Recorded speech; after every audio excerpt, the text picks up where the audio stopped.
घर पे blood pressure check करते हुए आपने किन चीज़ों को ज़हन में रखना है और कौन-सी गलतियाँ नहीं करनी। इस वीडियो के अंदर इसके बारे में बात करते हैं, वीडियो को अंत तक देखिएगा। अक्सर आपका जो डॉक्टर है वो आपको ब्लड प्रेशर घर पे चेक करने का कहते हैं ताकि देखा जा सके कि आपके ब्लड प्रेशर की एवरेज कितनी आ रही है। तो आपको कहा जाता है कि अक्सर कि आपने 4 दिन के लिए मुतवातिर अपना ब्लड प्रेशर घर पे चेक करना है, 2 दफ़ा सुबह और 2 दफ़ा शाम में, और उसकी जो रीडिंग्स है वो कागज़ पे लिख लें या मैसेज के ज़रिए जो है वो डॉक्टर को भेज दें।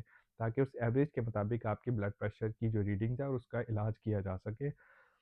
अब सबसे अहम चीज़ जो लोग गलतियाँ करते हैं, वो ये करते हैं कि लोग खाना खाने के बाद या वर्जिश करने के बाद अपना ब्लड प्रेशर चेक करना शुरू कर देते हैं, उससे आपकी रीडिंग जो है वो मुतासिर हो सकती है। अक्सर लोग तो ये भी करते हैं कि चाय पीने के बाद या कॉफ़ी पीने के बाद ब्लड प्रेशर चेक करने बैठ जाते हैं, उससे भी आपकी रीडिंग जो है वो मुतासिर हो सकती है। इसलिए बेहतरीन तरीकाकार क्या है कि आपने ब्लड प्रेशर तब चेक करना है जब आप फुली रिलैक्स हों। आपने आराम से कुर्सी पे बैठ जाना है, कुर्सी पे जिसके पीछे बैक रेस्ट हो। उसके अलावा जो आपकी टाँगें हैं, आपके जो पाँव हैं वो ज़मीन पे हो और आपकी टाँगें सीधी हों, टाँगों को आपस में क्रॉस नहीं करना। आपका जो बाजू है वो रिलैक्स हो, आपके हार्ट के लेवल पे हो और इसके अलावा आपका जो बाजू है वो आर्म रेस्ट के ऊपर हो। फिर आपने अपना ब्लड प्रेशर जो कफ़ है वो जिल्द के ऊपर डायरेक्ट लगा लेना है। डायरेक्ट कपड़ों के ऊपर लगाने से अगर आप परहेज़ कर सकते हैं तो वो बेहतर है।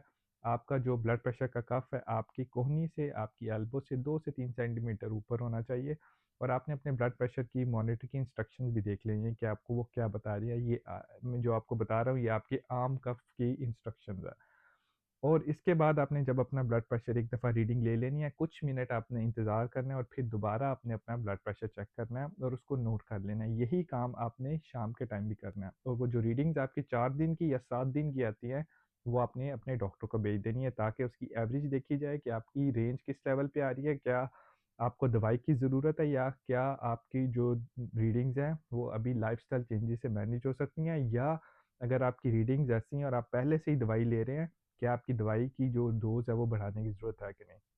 वीडियो अच्छी लगे तो ज़रूर दूसरे लोगों के साथ शेयर कीजिए और इस अकाउंट और चैनल को फ़ॉलो कर लीजिए ताकि आपको सेहत से मुताल्लिक जो बातें हैं, एजुकेशनल कंटेंट मिलता रहे।